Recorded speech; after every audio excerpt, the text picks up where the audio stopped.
Araw ng Biyernes, taong 1990. Maaga akong nagising dahil sa ingay ng mga baboy sa likod ng bahay.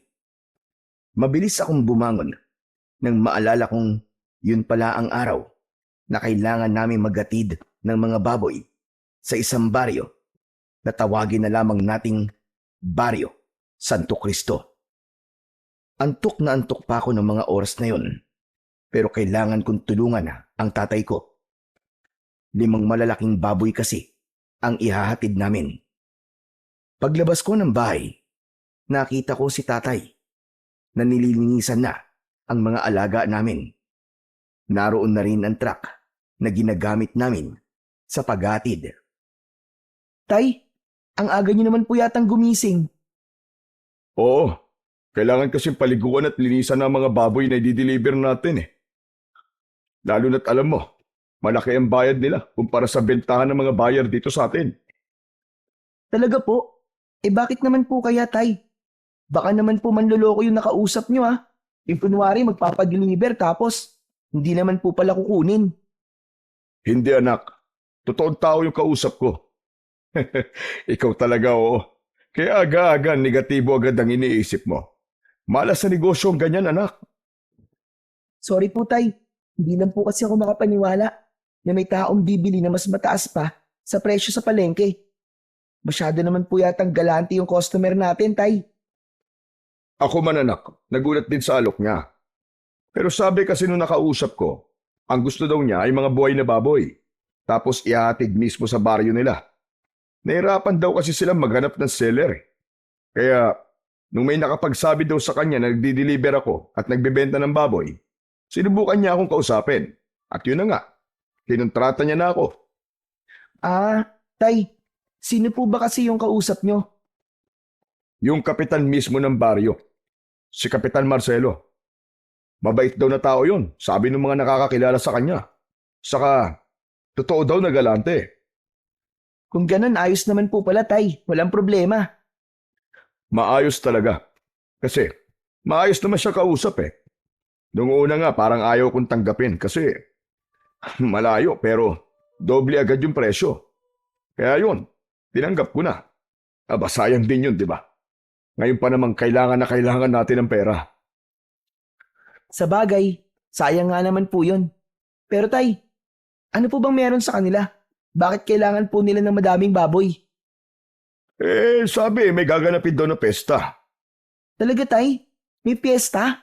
Wow! Anong wow, anak? Alam mo, huwag kang masyadong excited ah. Dadalhin lang natin yung mga baboy doon, tapos uuwi na rin kagad tayo. Ay, ano ba yan? Akala ko pa naman makakapamasyal ako doon. Loko ka talagang bata ka. Pasyal na naman ang nasa isip mo. Basta sumama ka lang para may kasama ako. Saka kailangan nating pagbutihan ng pagtitinda. Para sa susunod, sa atin na sila kukuha. Sa bagay, pero hayaan niyo po. Maaasahan niyo po ako dyan, tay. Wala pong problema sa akin. Tutulungan po kita mambola. Magaling yata ako sa ganun. Talaga lang ha. Sa bagay, kanino ka pa ba magmamana? Di sa akin. Napangiti ako sa sinabi ng tatay ko. Sandaling gumaan ang pakiramdam ko habang nagbibiro siya.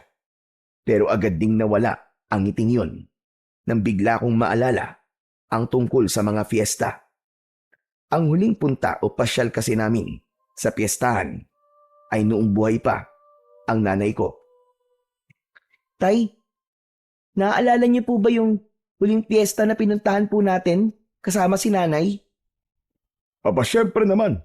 Makakalimutan ko ba naman yun, anak? Pati nga yung adobo ng nanay mo na niluto niya nun. Hindi ko pa rin makalimutan ang lasa eh. Pinakamasarap kasi yung luto niya. Tama po kayo. Masarap po talaga yung adobo niya. Kailan po kaya ulit tayo makakatikim ng ganong kasarap na adobo, no? Ay nako, yan ang hindi ko alam anak. Pero malay mo isang araw, may makagaya din ng recipe ng nanay mo. Naku tay, wala po siguro. Siya lang naman po nakakaalam ng recipe. Kaya sigurado akong walang makakagaya nun. Sa bagay, o siya tama na ang daldal. Kailangan na nating tapusin to para makabiyahe na tayo. Pagkasabi ni tatay nun, sabay na kaming kumilos. Ako naman, kinuha ko yung timba at binuhusan ng tubig ang kulungan. Si tatay naman, abala sa pagtatanggal ng mga putik sa katawan ng mga baboy gamit ang lumang brush at sabon. Habang sinasabon niya ang isa sa mga alaga, napansin kong napapangiti siya paminsan-minsan. Marahan niyang hinahaplos ang ulo ng baboy at kinakausap. O ayan, ayos! Malilinis na kayo. Dapat maganda kayong tignan pagdating natin doon, ha? Tahimik lang akong nakamasid sa kanya. Hindi ko maiwasang humanga sa paraan ng pagtrato niya sa mga hayop. Sa mga mata niya, hindi lang basta kabuhayan ang mga ito, kundi parang bahagi na ng pamilya. Pasensya na kayo, ha? Kailangan na namin kayong ibenta ni Daniel, eh. Huwag kayong magulo doon, Oying, ha? Magpapakabait kayo, ha? Natawa ako. Si tatay, talagang binibigyan niya ng pangalan yung mga baboy namin para daw hindi nakakabagot alagaan. Si Oying ang pinakapaborito niya kasi mabait daw. Nang matapos naming paliguan ng mga baboy, pinagtulungan na naming dalawa na dalhin ng mga ito sa truck. Nang maisakay na namin ng mga ito, napansin kong napabuntong hininga si tatay. Sumandal siya sandali sa truck. Ay, nako! Abibigat nyo! Dito palang pinagpapawisan na ako, eh. Pero ayos lang. Malaki-laking pera naman ang kapalit kapag naibenta na kayo. Napakamot siya sa ulo, sabay buntong hininga. Tay, pag nakuha niyo na po yung bayad, ano pong gagawin niyo sa pera? Aba, syempre. Pambayad muna sa utang natin kay Aling Deli. Tapos, pabumuhunan ulit para sa mga susunod nating baboy. Bibili rin tayo ng bagong damit, saka masarap na pagkain. At kung may matitira pa, idadagdag ko sa ipon natin para sa pag-aaral mo. Wala na naman po matitira para sa inyo, tay. Lahat na lang po napupunta po sa akin at sa pag-aaral ko.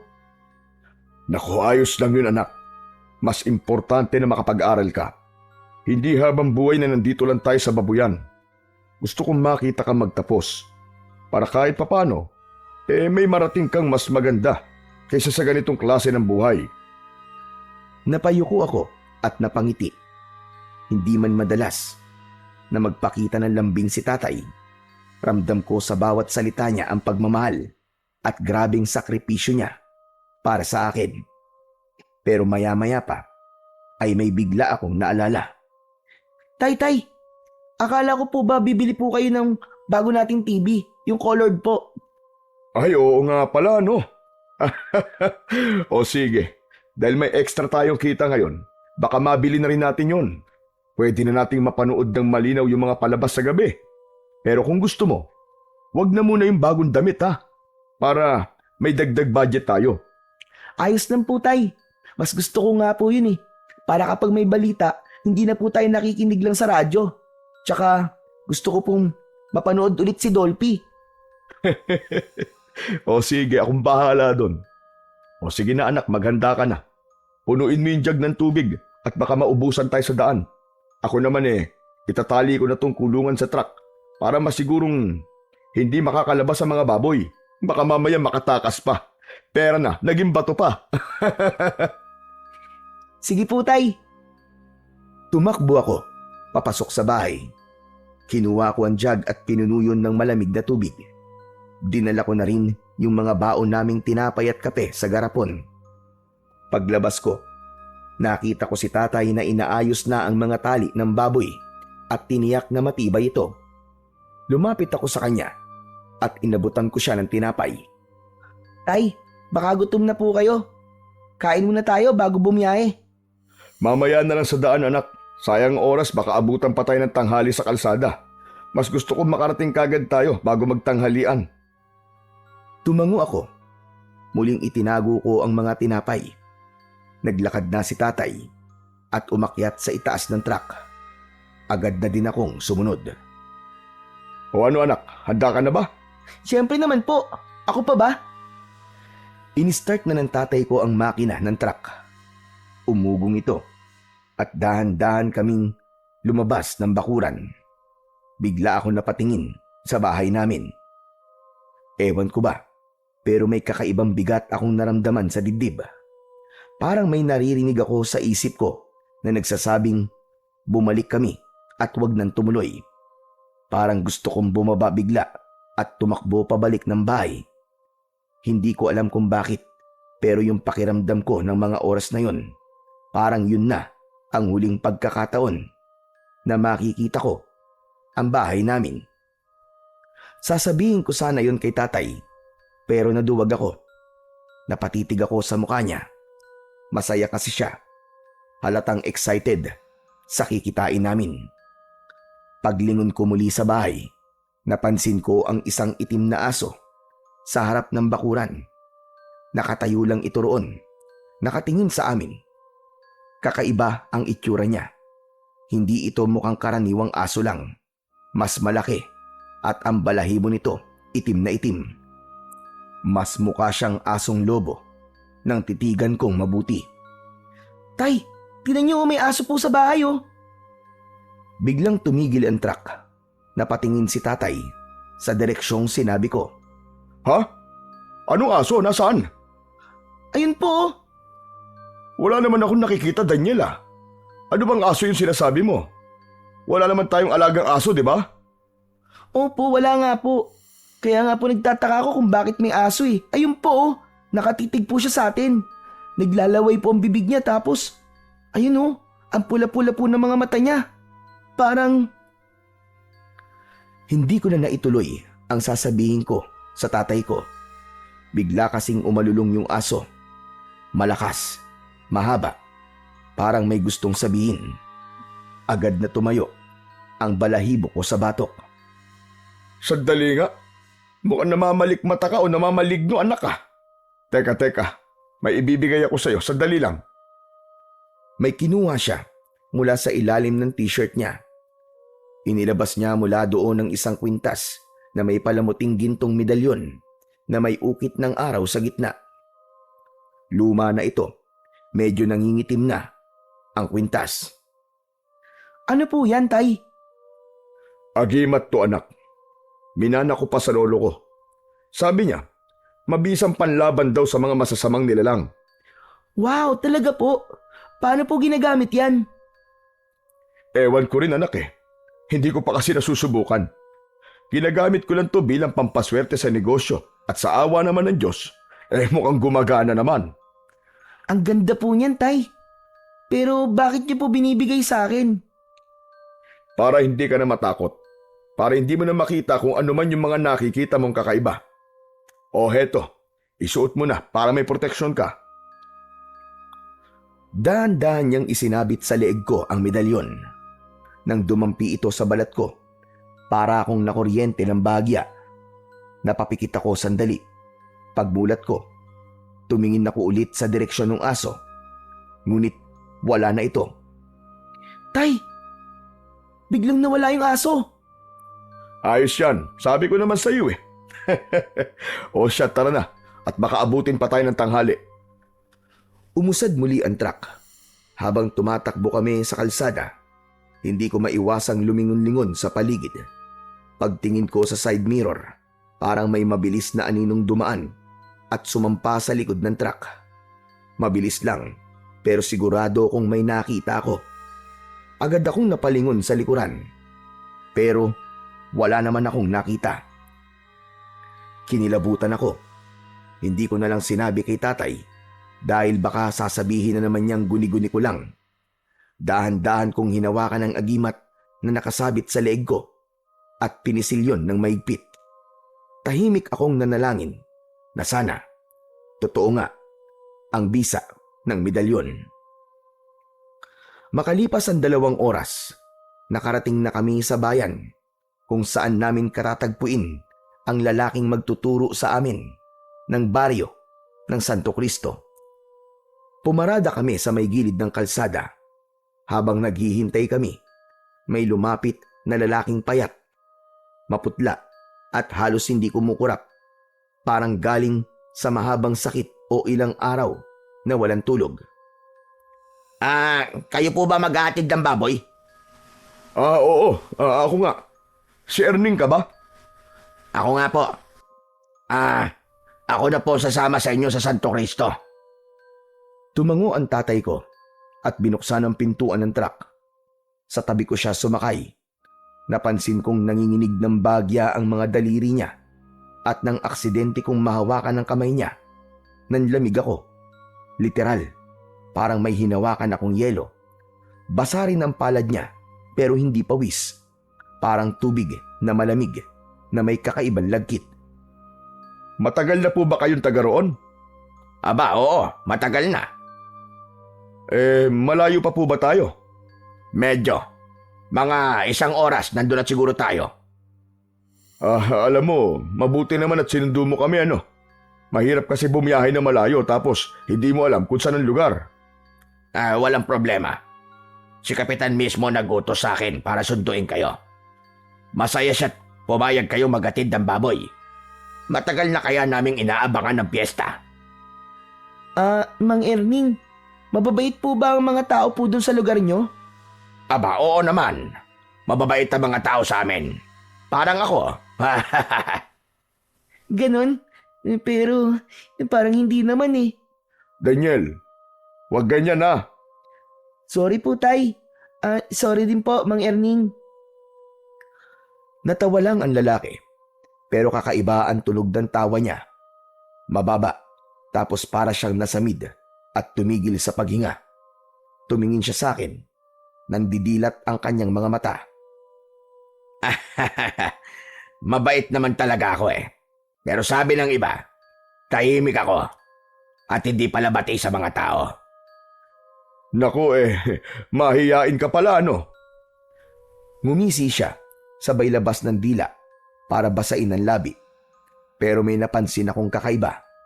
Maitim ang dila niya, pati ang mga ngipin niya. Napatingin ako kay tatay. Nagbabaka sakaling napansin din niya yon. Pero wala. Normal lang ang itsura ng tatay ko at parang wala siyang nakita o naramdamang kakaiba. Kampante siya kay Mang Erning. Habang patuloy ang biyahe, hindi na ako mapakali. Si Mang Erning tahimik lang. Pinilit kong alisin sa isip ko ang takot. Baka pagod lang siya o kaya naman ay may sakit lang talaga. Maya-maya ay huminto sa gilid ng daan ang truck. Saglit lang Iingihi na ako Sama ako, Tay. Kanina pa din po ako naiihi eh. O sige, tara na anak. Tumango ako at bumaba. Habang nag-iinat, napatingin ako kay Mang Erning. Hindi siya bumaba. Nakaupo lang siya sa loob ng truck. Nakatingin sa likod kung saan naroon ang mga baboy. Tahimik lang siya. Pero napansin kong gumagalaw ang labi niya. Para bang may binubulong. Tapos ay nakita ko siyang ngumiti habang nakatitig sa mga baboy. Tinapik ko na si tatay. Tay. Wala ka bang napapansin dyan sa sinakay nyo? Ha? Kay Erning? Aba wala naman Bakit ba? Mukhang adik, Tay. Natatakot ako. Labas ng labas yung dila. Daniel, wag kang ganyan. Hindi maganda yung agad kang humuhusga ng tao base lang sa itsura o sa kilos. Kasi naman, Tay, ang weird niya talaga eh. Parang walang gagawing maganda. Baka naman pagod lang o kaya may iniisip. Hindi mo alam ang pinagdadaanan ng isang tao, anak Kaya wag kang basta-basta nagsasabi ng kung ano-ano sa tao. Masama yan. Sorry po, Tay. Alalahanin mo anak, sa trabaho natin sa biyahe, maraming tao tayong makakasalamuha. Hindi lahat ng kakaiba ay masama at hindi rin lahat ng may mabait na muka ay mapagkakatiwalaan. Opo, Tay. Sorry na po talaga. Mabuti pa ay magpahinga na muna tayo. Kumain muna tayo ng agahan. Saka, tama na yan Huwag mong ubusin ang lakas mo sa kakaobserba sa tao. Opo, Tay. Lumapit si tatay sa tapat ni Mang Erning at kinausap ito. Erning, bumaba ka na muna at kumain. Sige salamat po. pero busog pa ako eh. Mamaya na lang siguro. Tumango si tatay at inilabas ang baon namin. Naupo kami sa gilid ng truck. Habang sinusubo ko ang pagkain, napansin kong bahagyang gumalaw ang truck. Napatingin ako at doon ko nakita si Mang Erning. Nakausli ang ulo sa bintana. Parang inaamoy ang hangin. Dahan-dahan siyang ngumiti at doon ko napansin na may kumikislap sa gilid ng kanyang labi. Hindi pawis, hindi rin laway. Para bang malapot na likido. May bahid ng pagkapula at dinilaan niya yon. Daniel, wag mo nang iniintindi ang tao. Kumain ka na. Mababa pang biyahe natin. Ilang sandali pa, nang malapit na kaming matapos kumain, narinig naming nag-iingay ang mga baboy sa likod ng truck. Malakas ang ungol nila na para bang may nasasaktan. Nagkatinginan kami ni tatay. Agad siyang tumayo at tumakbo sa likuran, habang ako naman ay sumunod. Pag-angat ng tolda na paatras ako, isa sa mga baboy ay nakahiga. Hindi gumagalaw, parang patay na. Nakadilat ang mga mata nito. Hala, tay! Ano po nangyari sa baboy? Umakyat si tatay sa loob ng truck at sinuri ang baboy. Iniangat niya ang ulo nito at sinilip ang bibig at sinipat ang katawan, pero walang bakas ng sugat o kagat. Hindi ko alam, anak. Naku, sayang naman ito. Baka isipin ni Kapitan may sakit ang mga baboy natin. Tignan niyo po dyan, tay. Baka may ahas po kung anong hayop na pwedeng kumagat kaya po namatay yung baboy. Pero anak, walang hayop dito. Baka na-stress siguro sa haba ng biyahe natin. Naku, paano kaya ito? Biglang bumaba si Mang Erning mula sa truck. Tahimik siyang lumapit. Wala kayong dapat ipag-alala. Madalas mangyari ang ganyan sa biyahe. Ayos lang yan. Ako na ang bahala magsabi kay Kapitan. Sasabihin ko sa kanya na buhay yan bago natin dalhin. Wala kayong magiging problema, panigurado. Naku, salamat Erning ha. Malaking tulong yan. Ayoko lang mapahiya sa unang biyahe namin. Walang anuman, huwag mo nang isipin yun. Basta pagdating natin sa Santo Cristo, ako na ang kakausap. Makakaasa kayo. Salamat naman kung ganun. Sayang din kasi kung hindi ito kukunin. Abay, baka malugi kami. Hindi problema yan. Naku, pasensya na ha. O siya, mabuti pa itara na. Baka kung tumagal tayo dito madagdagan pa yung mga patay na baboy. Sumakay na ulit kami sa truck at agad na pinaandar ni tatay ang makina. Ilang sandali pa ay unti-unti nang nagbago ang paligid. Nawala na ang sementadong daan. Gan din ang mga bahay sa paligid. Marami ng mga puno at parang pataas na din kami ng bundok. Tay, malayo pa po ba ang Santo Cristo? Sandali na lang. Huwag kang mainip, bata. Nagtaka ako. Ang natatandaan ko, sinabi niya kanina na halos 1 oras lang ang magiging biyahe namin. Pero 2 oras na ang lumipas. Nagpatuloy kami sa biyahe, pero biglang pumreno ang sasakyan nang biglang may sumulpot na matandang lalaki sa daan. Muntik na siyang masagasahan, pero napaupo ito sa lupa. Agad na bumaba si tatay para tignan ang kalagayan niya. Naiwan kami ni Erning sa loob ng sasakyan. Naku, pasensya na po kayo. Okay lang ho ba kayo? Ay, walang problema. Ayos lang naman ako. Tumayo ang matanda at pinagpag ang kanyang damit. Saan ba kasi kayo pupunta? Bihira na mga sasakyang makarating sa lugar na ito Maghahatid lang po kami ng baboy sa Santo Cristo. Ano kanya? Santo Cristo? Bakit naman kayo maghahatid ng baboy doon? Matagal nang abandonado ang baryo na yon. Apo? Aba, imposible naman po yun. Kausap ko po yung kapitan nila at sa katunayan nga ho, may kasama ho akong taga ron. Yun po, si Erning. Nanlaki ang mga mata ng matanda nang sulya pa nito si Erning na nasa loob ng truck. Napansin kong Ilang beses itong napalunok ng kanyang laway. Nanginig din bigla ang kanyang mga kamay habang dahan-dahang itinuro si Mang Erning. Wag na. Huwag kayo tumuloy. Sigurado kung wala na tao sa baryo na yon at kung meron man, baka impostor sila. Hindi sila mga taga-baryo Santo Cristo. Bumalik na kayo kung saan man kayo nanggaling. Maniwala ka sa akin. Sigurado ho bang ayos lang kayo? Baka nabagok po kayo o nasaktan, ha? Sinabi ko na ayos lang ako. Pero ikaw, makinig ka sa akin. Biglang hinawakan ng matandang lalaki ang braso ni tatay at tinignan sa mata. Makinig ka mabuti. Yan kasama nyo. Hindi siya tao. Hindi siya tao! Sa sobrang lakas ng sigaw niya, napaiktad ako. Agad akong napalingon sa katabi kong si Mang Erning. Tahimik lang ito. Nakatingin ito sa matandang lalaki. Ilang sandali pa, bigla siyang napakamot sa ulo, sabay iling. Naku wag na po nating pag-aksaya ng oras sa matandang yan. Kilala ko yan Siya si Magose. Wala yan sa sarili niyang katinuan. Tara na po. Ganun ba? Oo, matagal na yan baliw Lagi nag-aabang ng mga dumadaan. Tapos, tinatakot ang mga tao. Huwag niyo na hong pakinggan. Sayang lang ang oras niyo. Nakita yung inis at galit sa muka ng matanda nang marinig ang mga sinabing yun ng payat na lalaki. Sino baliw ang sinasabi mo? Sino tinatawag mo baliw? Ay nako, ang hirap talagang kausap ng matanda na to. Ikaw ang mahirap kausap, Erning. Magbago ka na. Magbalik loob ka na sa Panginoon. Tigilan mo na itong ginagawa mong ito.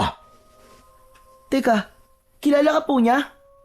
Abay malamang, taga Santo Cristo din yan Biglang lumapit ang matandang lalaki sa may bintana ng sasakyan at tinitigan ako. Eho, makinig ka sa akin. Hindi mga tao ang pupuntahan nyo sa Santo Cristo. Pugad yun ng mga demonyo.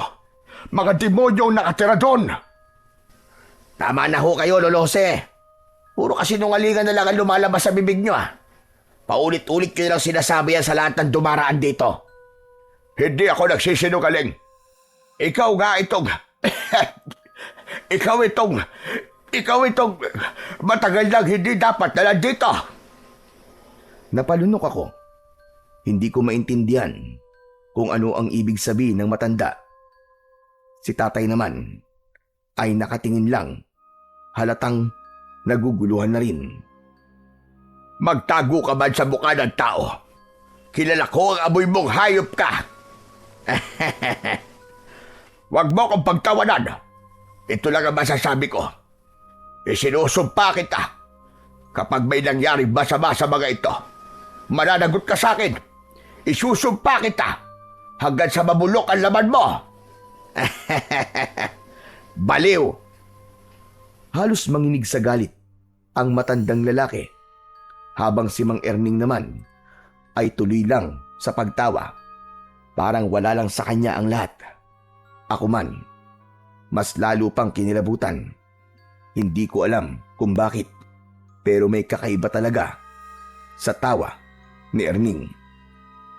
Tama na po yan. Mabuti pa tumabi na ho kayo, Tatang. Kailangan na po naming umalis Tsaka mag-iingat na lang po kayo sa susunod. Kayo ang mag-ingat, iho. Sinasabi ko na sa inyo, huwag na kayong tumuloy. Huwag kayong maniwala sa demonyong yan. Umuwi na kayo habang may oras pa. Biglang inabot ni Mang Jose ang braso ko. Pero nang dumikit ang kamay niya sa balat ko, bigla siyang napabitaw at nagulat. Ano yon?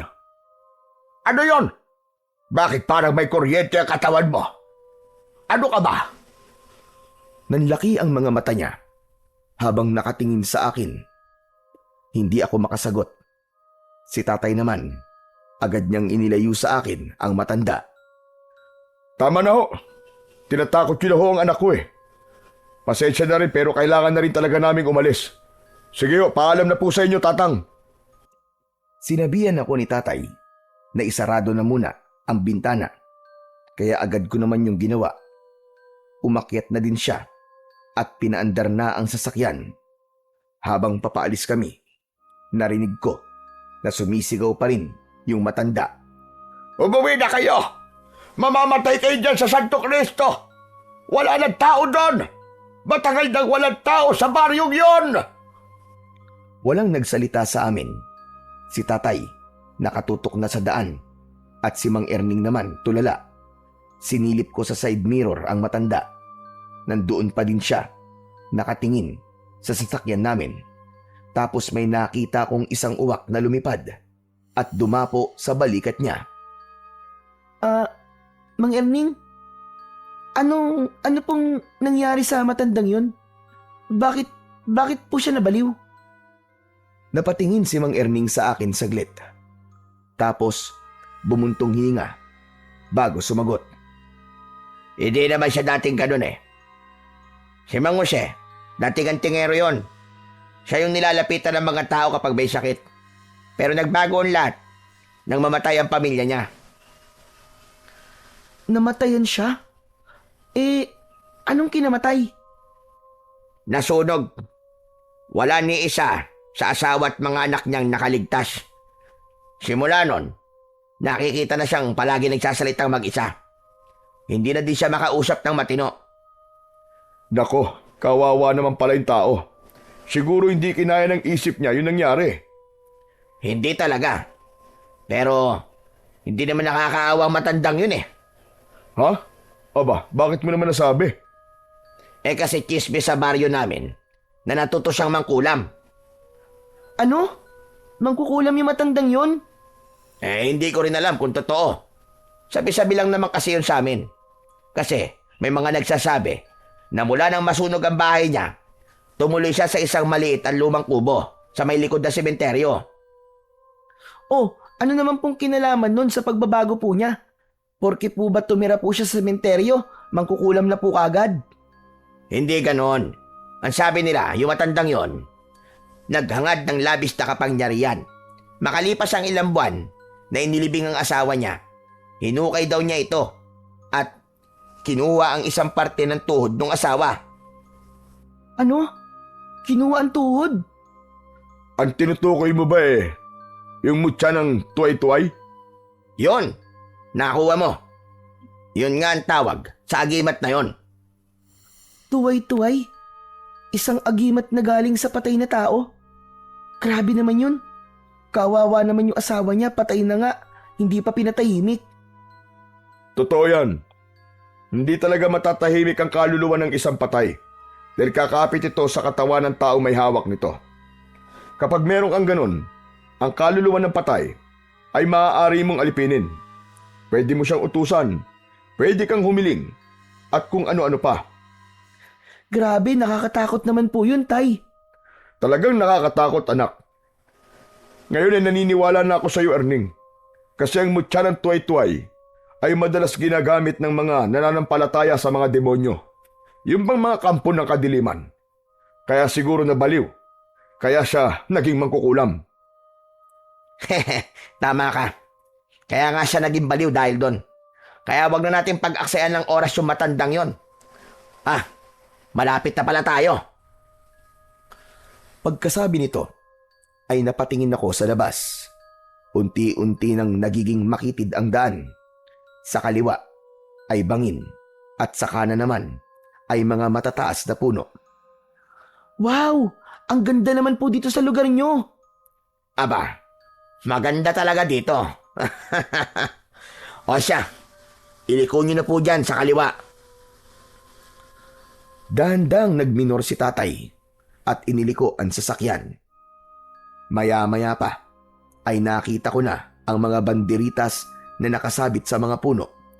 Nakita ko na rin ang karatulang may nakasulat na Santo Cristo.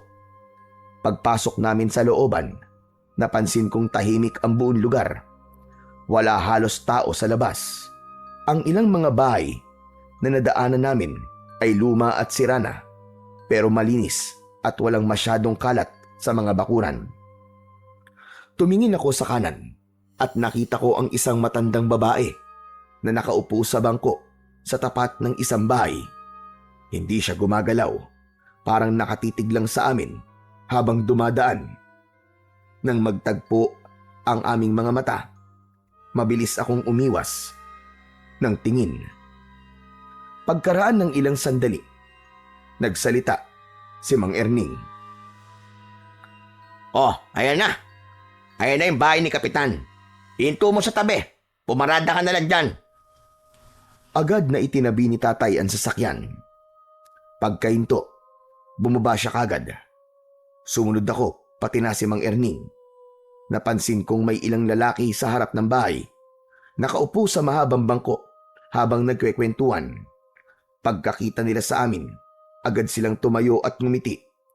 Isa sa kanila ang nangunang sumalubong sa amin. Nako, maraming salamat naman at narito na kayo. Magandang umaga, Kapitan. Ano, kumusta naging biyahe ninyo? Ayos lang naman po. Pero malayo po pala ito sa inyo, no? Konti lang naman, pero hayaan mo. Dadagdagan ko ang bayad sa pag-deliver mo. Naku, wag na ho. Ayos lang, Kap. Hindi naman ako nagpapadagdag eh. Sobra-sobra na po yung ibabayad nyo sa mga baboy namin. Ayos lang yun. Walang problema sa akin. Nagkamay sila. Kita ko sa mukha ng kapitan na natuwa siya sa muling pagkikita nila ng tatay ko. Tama-tama lang ang dating nyo. Mamayang gabi, may ihahanda na ang mga yan para sa bispiras ng pista. Ano? Para sa bispiras lang? Akala ko kasi ihahanda nyo yan sa mismong araw ng pista. Naku, hindi. Para lang yan sa bispiras. Sa mismong pista, iba ang ihahanda namin. Mas masarap. Mas espesyal. Nakakatuwa naman pala dito sa inyo, ano? Dinaig pa ang baryo namin sa paghahanda. Mukhang malaking selebrasyon to, ah. Alam mo kasi, ang pista ang pinakahihintay na okasyon ng mga taga rito. Lahat ng tao dito, sama-sama kami naghahanda at sama-sama ding nagdiriwang dito sa bahay ko. Aba, ayos po pala samahan nyo dito. Oo naman. Dito kahit mahirap ang buhay, basta pista, walang iwanan. Lahat may ambag, lahat may handa. Para kahit ilang araw lang, nakapagsaya kami ng sama-sama at makalimutan namin ang mga problema sa buhay. Nagpatuloy sa pag-uusap sina tatay at Kapitan Marcelo tungkol sa paghahanda sa pista, habang ako naman ay tahimik lamang na nakikinig. Samantala, napatingin ako sa paligid. May ilang kabataang babae na abala sa pag-aayos ng mga banderitas, habang yung iba naman ay nagkakabit ng mga bumbilya sa gilid ng kalsada. Kahit medyo luma at sira-sira ang mga bahay, tila binubuhay nila ang paligid para sa nalalapit na pista. Pero may napansin ako, yung mga banderitas, kulay pula at dilaw lang. Hindi ako nakatiis. Nagtanong na ako sa kapitan. Kap! Napansin ko lang po, bakit po puro dilaw at pula lang po ang mga banderitas nyo? Wala po bang ibang kulay? Yan ba? Tradisyon na kasi yan dito sa amin, iyo. Ang pula, simbolo yan ng dugo, ng sakripisyo. Paalala ng paghihirap at pagsubok na pinagdaanan ng Santo Cristo. Yung dilaw naman, para sa liwanag, tanda ng pag-asa at biyaya na binibigay niya sa amin taon-taon. Tumangulang ako matapos niyang sagutin ang aking tanong. Samantala, ay ibinaling na ng kapitan ang kanyang pansin sa mga kasama niyang lalaki. Nako, napapasarap tayo na kwentuhan dito, ah. Sandali lang, ah, at ipapaayos ko lang yung mga baboy. Lando, Pedro, kunin niyo na ang mga baboy at ipakatay na.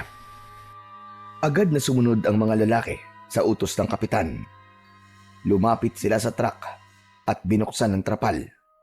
Natuwa si kapitan nang makita ang malulusog at matatabang baboy. Ang gaganda pala ng mga baboy niyo, ah.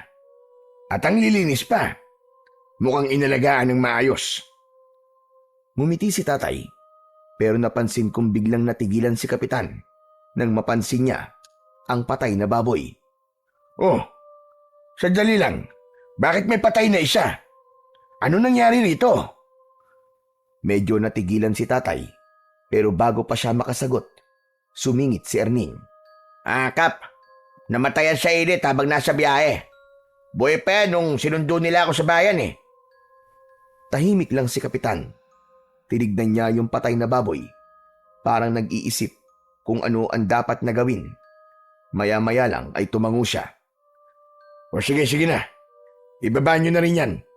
Sayang. Pero ililibing na lang natin mamaya sa likod. Ha? Ililibing? Pero malusog po ang baboy na yan. Pwede pa po yung katayin. Sayang naman. Walang problema, Mando. Huwag ka mag-alala. Buo pa rin ang ibabayad ko sa'yo. Pero, huwag na natin pag-usapan yan, Mando. Mabuti pa, ay tumuloy na kayo sa amin. Kumain muna kayo bago bumiyahe paalis. Maraming pagkain sa likod. Tara na. Hindi ho ba nakakahiya? Tay, huwag ka na pumahiya. Gutom na po ako eh. Huy, ano ka bang bata ka? Nakakahiya kay Kapitan. Nako, huwag na kayong mahiya sa akin. Talagang nagpahanda ako ng pagkain para sa inyo. Tara na, sumama na kayo. Sumama na kami. Papunta sa likod ng bahay. Malaki ang bahay ni kapitan at may maluwag na bakuran. Pero tulad sa iba, luma na din ito at may ilang mga sira na. Gawa ito sa kalahating semento at kalahating kahoy. Pagdating namin sa likod, nakita kong madami palang tao doon. Abala sila sa pagluluto. Ang daming pagkain na nakahanda at ihahanda pa lang. O sige na. Upo na kayo. At ipapahanda ko na ang pagkain nyo. Umupo kami sa mahabang mesa. Agad niyang inutusan ng isang matandang babae. Maya-maya lang ay nilapag na sa harap namin ng mga pagkain. Pansit, adobo at kaldereta ang kanilang inihanda para sa amin. Kain na kayo, kain na. Masarap magluto ang mga taga rito. Salamat ka pa. Agad akong sumandok ng kanin. Sumunod na rin si tatay. Parehas naming unang kinuha ay ang adobo. Nang tikman namin, bigla kaming nagkatinginan. Tay, ang sarap po nito. Grabe, ngayon lang po ako ulit nakatikim ng ganitong adobo. Mas masarap pa yata ito sa luto ni nanay. Nako, pag narinig ka ng nanay mo, lagot ka. Nagsasabi lang naman po ako ng totoo, tay. Pero syempre, paborito ko pa rin po yung luto ni nanay. Tumawa si Kapitan Marcelo nang marinig ang naging usapan namin ni tatay. Salamat naman at nagustuhan nyo. Sige, kumain lang kayo ng kumain at marami pa niyan. Sarap na sarap sa pagkain si tatay. Pero nang muli ako nagsandok ng adobo, napansin ko na may kakaiba sa karning nakuha ko. Parang daliri ng tao. Agad na sumama ang pakiramdam ko nang makita ang karning yon. Iniangat ko ang kutsarang pinaglalagyan nito at makailang beses na napalunok ako ng laway. Ilang sandali pa, tuluyan nang bumigay ang aking sikmura sa nakakadiring pagkain na yon. Hanggang sa nagsuka ako. Hoy, Daniel! Aba bakit? Ano nangyari sa'yo, anak? Hindi ako agad nakasagot. Nanginig ang kamay ko habang itinuturo ko ang karne sa plato. Yumuko si tatay at tinignan yon. Tay, tignan nyo. Parang daliri po ng tao yan. Hindi ko alam kung paano yon narinig ni Kapitan Marcelo. Bigla kasi itong napatingin din sa plato at saka tumawa. Nako, hindi daliri ng tao yan, iho. Buntot lang yan ng baboy. Minsan kasi, kapag nag-aadobo kami, isinasama namin yung buntot. Natakot ka ba? Pasensya ka na, iho. Pero Kap, hindi naman po yan buntot eh. Saglit na natahimik ang lalaki. Kita sa mukha niya ang pagkagulat, pero agad din niyang pinilit na ngumiti Kinuha niya ang piraso ng karne at iniabot sa tagaluto. Oh, tignan mo nga to. Di ba sabi ko sa inyo, kapag para sa bisita, huwag nang isama ang buntot. Tignan nyo, natakot tuloy yung bata. Ayoko na mauulit ito ha. Napayuko ang tagaluto. Halatang kabado. Paulit-ulit itong humingi ng dispensa kina kapitan at pati na rin sa amin ni tatay. Hindi ko alam, pero hindi ako kumbinsido sa sinabi ng lalaki. Alam kong hindi yung karne ng baboy at nagtataka naman ako kay tatay kung bakit parang hindi niya nakikita ang mga bagay na nakikita ko. Parang wala lang sa kanya ang lahat. Sarap na sarap pa rin ito sa pagkain. Samantala, lumayo na si Kapitan Marcelo at nilapitan ang mga kasama niyang abala sa paghahanda. Hinarap ko si tatay sa pagkakataong yon. Tay, tama na po yan, tay. Halika na po. Umuwi na po tayo. Anak, sandali lang. Hindi pa ako tapos kumain eh. Relax ka lang dyan.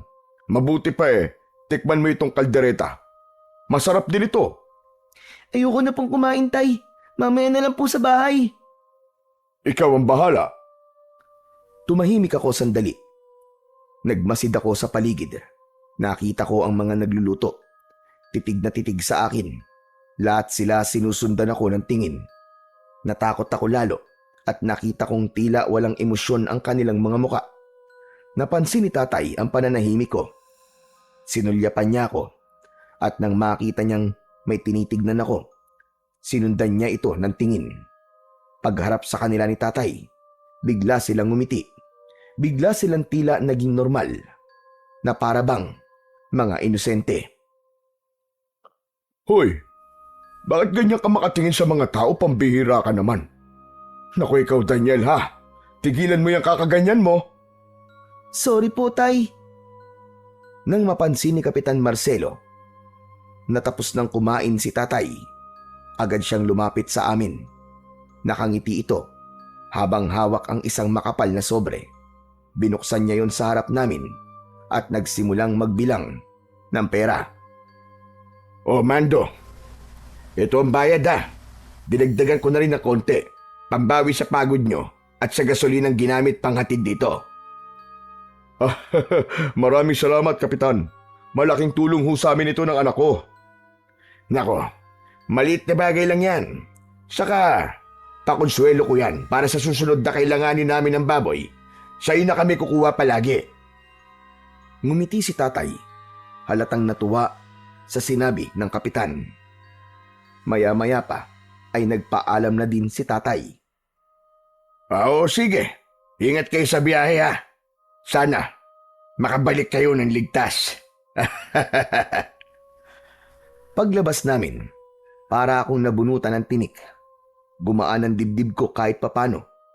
Dahil nasa isip ko, sa wakas, makakauwi na kami ng tatay ko. Sumakay na kami sa truck. Hay, salamat naman. At makakaalis na po tayo dito. Napatingin sa akin si tatay. Pagkatapos ay bigla siyang napailing. Daniel, yung nangyari kanina, wag mo nang uulitin yun ha? Hindi maganda yung pa-eksena mo na yung kanina. Aba, nakakahiya sa kanila, Daniel. Kasi naman po, tay, sino po bang hindi matatakot kung makakakita ka po ng parang daliri sa ulam? Buntot lang talaga ng baboy yun, anak. Ikaw, masyado ka napapraning eh. May pinagdadaanan ka ba? Kung ano-ano nasa isip mo eh. Pero tay, iba talaga yung itsura eh. Parang... Tama na, Daniel. Tigilan mo na yan. Tumahimik na ako. Kabisado ko si tatay. Sa tono niyang yon, alam kong galit na siya. Ilang sandali, inilagay na niya ang susi at pinaandar ang truck. Anak ng teteng, oo. Sinumpong na naman itong truck natin. Ha? Bakit po? Ayaw na namang umandar eh. Sinubukan niyang paandarin ulit, ngunit wala pa rin. Umuugong lang ang makina, pero namamatay din. Kinabahan na ako. Lumapit si kapitan. at si Mang Erning. Oh, may problema ba, Mando? Oo, Kap. Ayaw umandar ng truck namin. Nako, parang kanina lang Nung nagpunta tayo dito, di ba ayaw di umandar nung una? Subukan mo ulit. Baka mapaandar mo ang makina. Tumango si tatay at muling sinubukang paandarin. Umuugong na naman pero biglang titigil. Ayaw talagang mag-start. Napakamot siya ng ulo. Sabay bumaba para silipin ang makina. Binuksan niya ang takip. Biglang lumabas ang maitim na usok. Anak ng... Ang bihira, oh. Ngayon pa talaga nasira. Nako, mukhang malala ang sakit ng truck mo Kaya nga, Kapitan Meron bang talyer dito? Wala dito sa baryo, Mando. Ang pinakamalapit, nasa bayan pa. Doon mismo sa pinagkitaan nyo ni Erning. Tay, ano pong gagawin natin ngayon? Nako, pasensya na kayo Mukhang hindi ko kayo matutulungan sa bagay niyan. Pero bukas, may luluwas ng bayan. Pwede akong magpasundo ng mekaniko para ayusin itong sasakyan nyo. Bukas pa? Ibig ko sabihin Oo, bukas pa kasi ang biyahe papunta ng bayan Naku tay, paano po yan? O sige, ganito na lang. Kung gusto nyo, dumito na muna kayo, maski isang gabi lang. Mahirap nang bumiyahe papuntang bayan ngayon. Walang masasakyan, isa pa. Baka wala din pumayag na mekaniko kasi tanghali na. Tumingin sa akin si tatay. Kita ko sa mukha niya ang pagkadismaya sa nangyari sa truck. Wala kaming magawa. Wala na tayong choice, anak. Dito na muna tayo magpalipas ng gabi. Tumango ako kahit mabigat ang loob ko. Ayos lang yan. Hindi naman namin kayo pababayaan dito Saka may bakanting kubo ako. Pwede kayo dun magpahinga ng anak mo. Salamat po, Kapitan. O sige na, Erning. Samahan mo muna sila sa kubo. Sige po. Ako na pong bahala sa kanila. Inihatid na kami ni Mang Erning sa kubo. Nasa gilid lang ito ng bahay ni Kapitan Marcelo. Maliit lang ito at simple. Kahit luma na rin. Pagpasok namin, nakita kong may banig, 2 unan at 2 kumot na maayos na nakapatong sa sahig. Agad na kumuha si Erning ng walis at winalisan ang kubo bago kami pinapasok. Wala kayong dapat na alalahanin dito. Habang nasa poder kayo ni Kapitan, siguradong ligtas kayo. Ang pagkain, hindi nyo problema. Si Kapitan na ang bahala sa lahat ng kailangan nyo. Sige, salamat, Erning, Walang anuman. Maliit na bagay lang yan. Napatitig ako kay Mang Erning. Sa unang pagkakataon ay natuwa ako sa kanya dahil sa pag-aasikaso niya sa amin. Kahit pala ganun ang itsura niya, mabait talaga siya at masipag. Ang maganda pa nito, mapapanood nyo kung paano kami naghahanda para sa pista. Kung gusto nyo, pwede rin kayong dumalo para maranasan nyo mismo. Talaga po? Pwede po ba talaga? Aba, oo naman. Maganda nga yan at mukhang masaya. Pero parang mas gusto ko atang matulog na muna. Nakakapagod ang biyahe. Nako, mabuti pa nga po. O sige magpahinga na muna kayo. Punta lang ako saglit doon para tumulong. O sige, Erning. Salamat ulit Lumabas na si Erning. Naiwan kami ni tatay sa loob ng kubo. Humiga na kami sa banig. Ilang sandali lang, narinig ko nang humihilik si tatay. Maya-maya pa, naramdaman ko na ang antok. Ipinikit ko ang aking mga mata. Ilang oras ang nakaraan, bigla akong nagising sa tunog ng tambol. Malakas ang tunog, may tono at may ritmo. Masarap yun sa tenga. Napansin kong may nakasindi na lampara at nakasabit ito sa may bintana. Gabi na pala. Tinignan ko ang aking relo at napakunot ang noo ko nang malamang halos 3 oras na din pala kaming natutulog ni tatay. Sinulyapan ko siya. Masarap pa din ang tulog niya. Dahan-dahan akong bumangon. Hindi ko na siya ginising dahil baka napagod talaga siya. sa pagdadrive. Muli kong narinig ang malakas na tunog ng tambol. Na-curious ako kung ano ang nangyayari. Kaya naman, dahan-dahan kong binuksan ang pintuan tapos ay lumabas ako ng kubo. Medyo madilim ang paligid. Pero may nakita akong apoy sa gitna ng mga tao. Lumapit ako ron at nakita ko si Mang Erning na nakatayo sa isang tabi. Nilapitan ko siya. Tumabi ako sa kanya. Maya-maya pa ay pumagitna ang mga babae na may suot na maninipis na pulang tela. Ang kanilang mga ulo ay puno ng palamuti at alahas. Ang mga noo nila ay may guhit na 3 linya. Umiikot sila sa apoy. Sumasabay sa tunog ng tambol ang kanilang paggiling. Ano pong ginagawa nila? Hindi ko maintindihan kung ano ang ginagawa nila, kaya napatanong na ako sa aking katabi.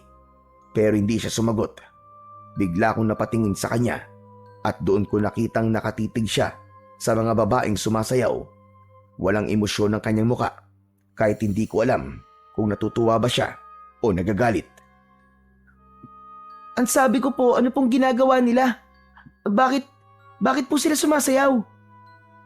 Huwag ka maingay. Nagdarasal sila. Nagdarasal? Kailan pa naging sayaw ang pagdarasal?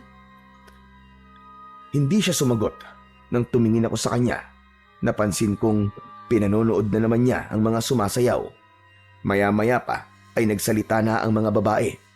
Totoo nga, nagdarasal sila, pero hindi ko maintindihan kung ano ang sinasabi nila. Ibang lengguwahe kasi ang gamit. Ilang sandali pa, may lumapit na 3 lalaki kay Erning. May ibinulong sila dito. Umalis sila. Naiwan ako sa bulwagan.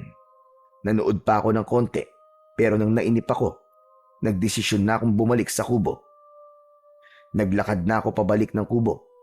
Samantala, naabutan ko pa si tatay sa loob. Nilapitan ko siya at niyugyug. Tay, gising na po kayo. Umungol lang siya pero hindi dumilat. Sinubukan kong muli siyang yugyugin ng mas malakas pero wala pa rin. Kinabahan na ako ng mga sandaling yon. Hindi kasi ganon si tatay. Madali lang siyang gisingin maski pagod na pagod. Tay, ayos lang po ba kayo? Tay! Biglang may kumatok sa pinto. Agad kong binuksan ang pinto. Umaasang si kapitan ito o kaya naman ay si Mang Erning. Pero ibang taong nasa labas. Sinabi nilang ipinatatawag daw kami ni kapitan para kumain. Sige po, susunod na lang po kami. Tulog pa po kasi si tatay eh. Maya-maya pa ay nakarinig ako ng mga yabag at tunog na para bang may hinihila sa lupa. Tumigil ako sa aking ginagawa at dahan-dahang lumapit sa may bintana.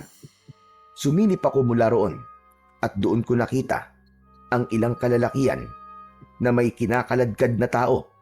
Doon sila papunta sa kakawyan. Agad akong lumabas ng bahay at sinundan ng mga yon.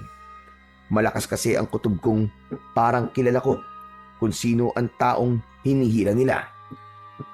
Maingat ang mga hakbang ko at iniwasan kong gumawa ng kahit na anong ingay.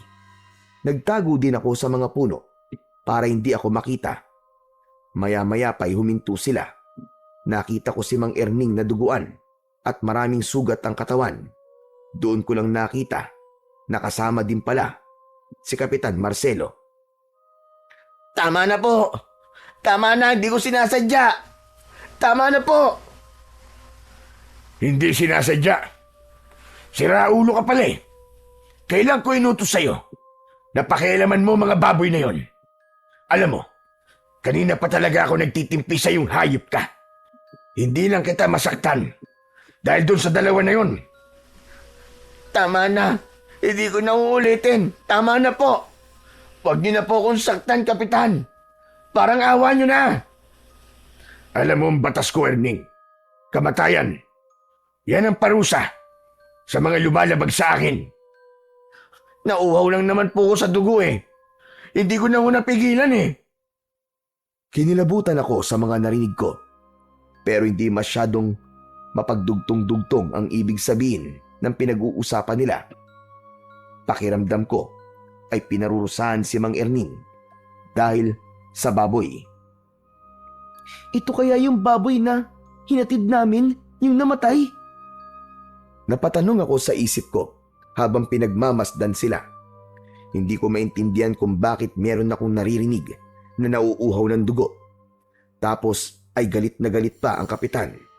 Kulang na lang ay patayin nila sa bugbog si Mang Erning. Ilang sandali pa, biglang sinapak ni kapitan ang mukha niya. Halos tumilapon ang katawan ni Mang Erning sa lakas ng suntok. Wala kang galang.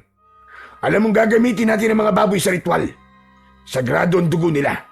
Hindi mo pwedeng pakialaman ng ganun-ganun na lang. Patawad na po. Hindi ko talaga sinasadya. Tama na, Kapitan. Tama na. Ngunit hindi tumigil ang kapitan at ang mga kasama nito. Binugbog nila si Erning. Malalakas ang naging sigaw ni Erning. Ramdam na ramdam niya ang sakit. Bigla akong natakot. Gusto ko nang tumakbo pabalik sa kubo para gisingin si tatay. Pero hindi ko nagawa. Delikado. Baka mapansin nila ako. Patuloy ako nanonood sa pagpapahirap na yon. Pero ilang sandali pa, biglang nagbago ang anyo niya. Nagkaroon ito ng malalapad na pakpak sa likod niya. Nanlaki ang mga mata ko sa aking nakita. Hindi. Totoo ang sinabi ng matandang lalaki. Hindi tao si Erning. Diyos ko. Diyos ko po. Tinakpan ko ang bibig ko. Nanginig ang aking katawan dahil sa labis na takot.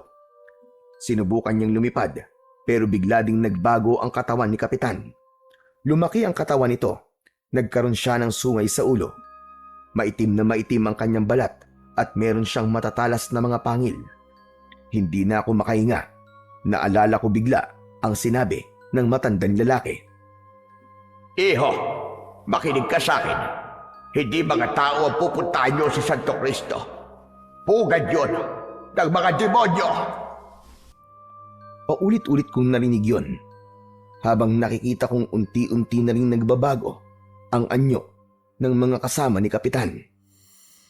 Huwag niyong gagayahin ng pesteng yan. Kung hindi, ganyan din ang sasapitin niyo. Tumango silang lahat at nangako na hindi sila magiging taksil sa kapitan. Gusto tayo sa kanya.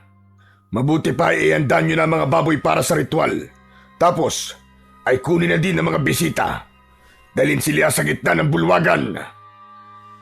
Agad na sumunod ang ibang kasama nila. Tumalikod na at naglakad pauwi. Samantala, isang aswang ang biglang napalingon sa direksyon kung nasaan ako. Parang naramdaman niya ang aking presensya. Mabilis ako nagtago. Pinigilan ko ang paghinga ko. Mabuti na lang at hindi siya lumapit. Nagpatuloy na sila sa paglalakad. Hindi ko alam kung gaano ako katagal na nagtago doon. Pero nang may masmasan ako, bigla kong naalala si tatay. Tumakbo na akong pabalik. Pagpasok ko sa kubo, wala na doon si tatay. Parang bigla akong nanghina dahil sa labis na pag-aalala. Tay, nasan ka? Nasan ka, Tay? Lumapit ako sa bintana at pinagmasdan ang paligid sa labas. Pero hindi ko siya nakita. Pero may nakita akong isang tao na nagtatago sa likod ng isang puno. Pinagmasdan ko siya at kinilala. Nagulat ako nang mapagtanto kong si Mang Husion, ang matanda. Nakita niyang tinitignan ko siya. Agad siyang sumenyas sa akin at lumapit. Kaya naman, mabilis akong lumabas ng kubo. Bilisan mo, habang wala pa sila. Kailangan natin makatakas dito. Po, makatakas. Itatakas niyo po ako. Oo, kaya bilisan mo. Tara na. Hindi po pwede. Nawawala po ang tatay ko. Kailangan ko po siyang hanapin. Kailangan ko po siguraduhin na ligtas siya. Sarili mo muna ang isipin mo ngayon, bata. Malalakas sa mga aswag dito. Tara na, bago pa mahuli ang lahat. Salamat po. Pero hindi ko po pwedeng iwan dito ang tatay ko. Hindi ko po kaya. Matigas talaga ang ulo nyo. Alam mo bang sinundan ko pa kayo rito para lamang mailigtas? Pero heto ka, ayaw mo sumama. Hindi mo alam kung gaano kadelikado ang lugar na ito. Alam ko na po, Tatang. Totoo po mga sinabi niyo. Mga kampon po ng demonyo ang mga nakatira dito. Kaya nga sumama ka na sa akin. Iligtas mo ang iyong sarili. Hindi po. Hindi ko po pwedeng iwan si tatay dito, tatang. Gusto mo din bang mamatay kagaya niya? Ano? Ano sabi niyo? Hindi pa patay ang tatay ko. Bawiin niyo po ang sinabi niyo. Huwag kang sumigaw. Maririnig tayo ng mga aswang. Uulitin ko, sumama ka na sa akin. Wala na tayong magagawa sa tatay mo. Ayoko po, ayoko. Pasensya na po. Bahala ka sa buhay mo. Sige, hanapin mo. Magpakita ka sa mga aswang. Tutal, kaya mo naman, di ba? Kaya mong iligtas ang sarili mo at ang iyong ama. Di na po baling mamatay ako. Basta masiguro ko lang po na ligtas ang tatay ko. Hindi mo naiintindihan, iho. Ako po hindi nyo naiintindihan. Hindi po ako aalis dito nang di ko po kasama ang tatay ko. Hanggat may kaya po akong gawin, gagawin ko. Hindi niyo po siguro alam kung ano ang pakiramdam na nag-aalala sa mga mahal sa buhay. Kasi kayo, wala kayong nagawa nun nang masunog ang pamilya nyo. Wala kayong nagawa para iligtas sila. Ang sakit na sinabi mo, bata. Pero siguro nga tama ka. Kung may magagawa ka pa, sige gawin mo. Pero ito tagdaan mo. Hindi mo alam kung gaano kasama ang mga nilalang dito. Hindi mo sila kakayanin. Alam ko po, pero mas hindi ko po kakayanin kung wala po ang tatay ko. Ay nako, bahala ka na. Sana nga, makaligtas kayong dalawa ng tatay mo. Ilang sandali pa, tumalikod na siya at nagsimulang maglakad palayo. Nang makaalis na si Mang Jose, bumalik ako sa kubo. Naghanap ako ng mga gamit doon na maaaring gawing sandata. Pero wala. Kinapa ko ang medalyon. Bumulong ako ng isang panalangin na sana iligtas niya kami ng tatay ko. Buong puso kong hinalikan at hinaplos ang medalyon. Umaasa ako na tutuparin niya ang hiling ko. Hindi nagtagal, may narinig akong mga mabibigat na yabag sa labas ng kubo. Bago pa ako makapagtago, bumukas ang pinto. 5 lalaki ang pumasok. Agad nila akong hinawakan sa magkabilaan kong braso. Bitiwan niyo ako! Ano ginagawa niyo? Saan niyo ako dadalhin? Bitiwan niyo ako! Wala akong nagawa. Agad nila akong ginapos ng lubid. Sinubukan kong magpamiglas, pero mas lalo lang nilang hinigpitan ang tali. Huwag ka nang sumigaw, bata. Huwag mo nang sayangin ang lakas mo. Dahil wala naman makakarinig sa'yo dito. Kapitan? Hayop ka! Hayop ka! Demonyo ka! Tigilan mo yan. Kundi, puputulan kita ng dila. Bigla ako natahimik sa sinabi niya. Ilang saglit pa ay inutusan niya ang mga lalaki na dalhin ako sa gitna ng bakuran niya. Pagdating namin doon, sinalubong kami ng tingin ng mga tao. Dinala nila ako sa gitna at pasalampak na pinaupo sa lupa. May mga lalaking naroon din sa gitna. May hawak silang malalapad at matatalim na itak. Nangingintab sa langis ang mga katawan nito. Sumunod si Kapitan Marcelo sa gitna. Tinitigan niya ako pati na ang mga lalaki na may hawak na itak. Tapos bigla siyang ngumisi at muli niya akong hinarap. Ano, kumusta bata? Nagugustuhan mo na ba ang aming pista? Hindi ako sumagot. Yumuko lang ako. Pero nanginginig pa rin ang mga kamay ko. Natatakot ka na ba, ha bata? Ano bang gagawin niya sa akin? Gusto mo ba talagang malaman? Bigla siyang lumapit sa akin at bahagyang yumuko. Idinikit niya ang mukha niya sa akin. Halos magkadikit na ang mga ilong namin. Tapos dahan-dahang bumaba sa leeg ko ang kanyang muka at dahan-dahan yung inamoy. Gusto ko siyang pigilan sa ginagawa niya pero hindi ko magawa dahil nakatali ako. Nang magsawa siya, tumayo na siya ng diretsyo. Nakita kong muli siyang ngumisi at ang mga mata niya ay naging malikot. Napansin ko ding nagpula siya ng laway sa kanyang bibig. Totoo nga sinabi ni Erning. Mabango ang amoy ng iyong dugo. Ano? Kaya pala, hindi siya nakapagpigil. Hinawakan niya ang mukha ko at tinitigan ako sa mata. Parang gusto niyang subukin kung hanggang saan ang tapang ko. Pinakita niya sa akin ang matutulis niyang pangil. Bigla ring kumulubot at pumangit ang kanyang mukha. Huwag kang mag-alala, Daniel. Hindi ko gagawin ang anumang nasa isip ko. Hindi pa ngayon ang oras. Hindi pa ngayon. Huminga siya ng malalim at umalis ng dahan-dahan. Iniwan ako sa gitna kasama ang mga lalaki. Lalong tumindi ang takot ko. Ilang sandali pa, may dumating na 4 na lalaki. Buwat nila ang isang nakataling baboy. Buhay pa ito. Umiiyak ng malakas. Pinahiga nila ito sa lamesang malapit sa apoy. Simulan na ang paghandog ng dugo sa ating puon. Napatingin ako sa mga lalaking nasa gitna. May isa sa kanila na isinausaw sa langis ang hawak niyang itak at pagkatapos ay ipinatong yun sa nagbabagang kahoy. Nang mamula ang talim nun, mabilis na itinaas yun ng lalaki at itinusok yun sa leeg ng hayop. Agad na umiyak ito ng napakalakas. Tumilamsik din ang dugo nito. Hindi! Bakit ganyan? Bakit ganyan nyo katayin si Oyeng? Ang sama nyo! Ang sama-sama nyo! Biglang umungol ang mga tao. Kita ko sa kanilang mga muka na masaya sila sa kanilang ginagawa. Wala akong nagawa kundi ang umiyak. Awang-awa ako sa baboy namin.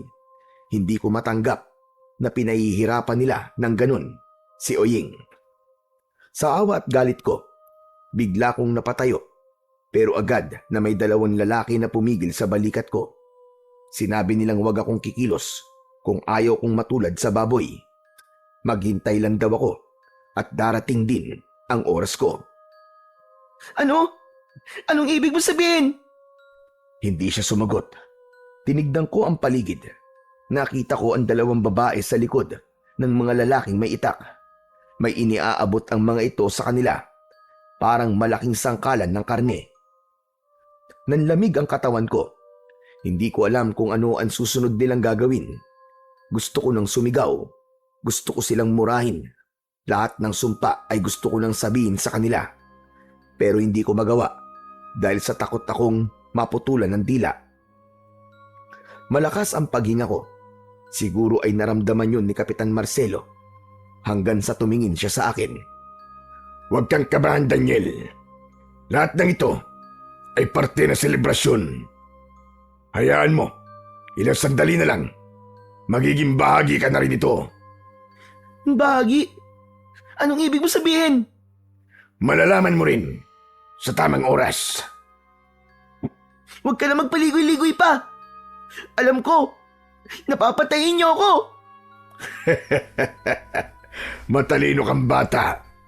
Pero huwag ka mag-alala. Hindi mo pa naman oras. Pagkatapos sabihin yun ni Kapitan, bumaling ang tingin niya sa mga lalaking nasa gitna. Inutusan niya ang mga itong katayin na ang baboy. Tinadtad na nila si Oyeng. At nang matapos ay isa-isang lumapit ang mga tao. Binigyan sila ng tig-iisang hiwa ng karne. Hindi ko napaghandaan ang mga sumunod na nangyari. Yung mga tao kasi, kitang-kita ko kung paano nila kinain ang sariwang karne. Pinilit kong alisin ang tingin ko sa kanila, pero parang may malakas na puwersang nagtutulak sa akin para panoorin sila. Maya-maya pa, habang nagkakasiyahan sila, nakita kong unti-unting nagbago ang anyo ng lahat. Nangitim ang kanilang balat, namula ang kanilang mga mata, tumubo ang mga matutulis na pangil, at maging ang kanilang mga kuko naging kasing talas ng kutsilyo. Hindi ako makapaniwalang lahat pala ng mga tao sa baryo ay mga aswang. Tama nga, ang matanda na si Lolo Jose. Maya-maya pa ay umalingaw-ngaw ang malakas na boses ni Kapitan Marcelo. Mga kasama, makinig kayong lahat. Bukas na ang araw ng pista. At alam niyo na kung ano ang gagawin, hindi ba? Yung mga bisita natin, huwag niyong hahayaang makalabas. Nagkakaintindihan ba tayo? Sabay-sabay na sumang-ayon ang lahat. Samantala, Nang matapos ang kanilang pagtitipon, muling lumapit sa akin si Kapitan. Tumitig siya ng matagal, tapos ay ngumiti ng bagya. Mabuti pa ay magpahinga ka na muna. Mga kasama, ihatid uli ito sa kubo. Agad akong kinaladkad ng dalawang lalaki. Hindi na ako kumontra at hindi na rin ako lumaban. Nakita kong nakasunod siya sa akin. At nang maihatid ako sa mismong kubo, agad ko siyang tinanong. Nasaan ang tatay ko? Sabihin mo, nasaan ang tatay ko? Hindi sumagot ang lalaki. Bagkus ay tinignan lang niya ako ng tahimik. Wala akong nakitang reaksyon sa kanyang muka. Saan mo siya dinala? Anong ginawa mo sa kanya? Sumagot ka! Sumagot naman kayo! Nasaan ang tatay ko? Huwag ka nang sumigaw, bata. Sayang lang ang boses mo. Walang makakarinig sa'yo rito. Hindi! Pakawalan niyo ako! Bitiwan niyo ako! Bitiwan niyo ako! Kinabig ko ang isang lalaking nakahawak sa akin. Nagulat siya at agad na napabitiw. Pakawalan niyo ako! Hanapin ko ang tatay ko! Mga walang iya kayo! Nagsisisigaw ako habang kanilang kinakaladkad. Paulit-ulit kong tinatawag si tatay. Umaasang maririnig niya ako pero wala. Pagdating namin sa kubo, maras nila akong itinulak paloob. Tumama ang aking tuhod sa matigas na sahig pero hindi ko ininda ang sakit. Ilang sandali pa, sinarado nila ang pinto. Sinundan yon ng kalansing ng bakal. Doon ko napagtanto na nilagyan nila ng kadena at padlock ang kubo. Agad akong umiyak. Nanginginig din dahil sa takot at pag-aalala sa aking tatay. Ayokong isipin na may masamang nangyari sa kanya. Hindi pa ako handang mawala ng tatay. Pinilit kong ipikit ang aking mga mata. Pero sa tuwing ginagawa ko yun, bumabalik lang sa isip ko ang itsura ni Uying nung sinaksak siya ng nagbabagang itak. Sinubukan kong kalasin ng tali sa mga kamay ko.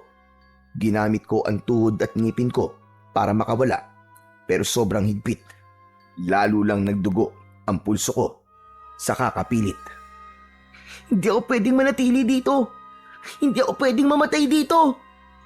Sinubukan kong sumigaw, umaasang baka sakali nariyan pa sa paligid si Mang Jose at maawa sa akin sa kabila ng pagbabaliwala ko sa kanya. Tulong! Tulungan niyo ako! Halos mamaos na ako sa kakasigaw pero wala pa din. Unti-unti na akong nawalan ng pag-asa ng mga oras na yon hanggang sa bigla akong natigilan. May naamoy akong kakaiba. Mabaho, parang amoy ng nabubulok na karne. Malansa ito at nakakasuka. Napatingin ako sa pinto. Sa siwang ng ilalim nito, may nakita akong parang usok. Itim yun at parang gumagapang. Unti-unti yung pumasok sa loob ng kubo. Nanlaki ang mga mata ko sa takot. Tapos ilang sandali pa, nang tuluyan itong makapasok, nagbago ito ng anyo. Ang usok ay unti-unting naging tao hanggang sa mabuo ang muka. Mang Erning? Mang Erning, paano ka nabuhay? Ngumiti siya at pinakita sa akin ang sugat sa kanyang leeg. Pero bigla siyang sumeryoso nang tila maalala ang sitwasyon namin. Wala na tayong oras para magkwentuhan. Kailangan na nating umalis ngayon. Teka, sandali. Sasama ako sa'yo? Patay ka ni. Ayoko sumama sa patay. Mukha lang akong bangkay, pero buhay na buhay pa ako. Tignan mo. Pero, Huwag ka na mag-inarte. Ano mang oras ay babalik na sila dito. Pahihirapan ka nila bago patayin.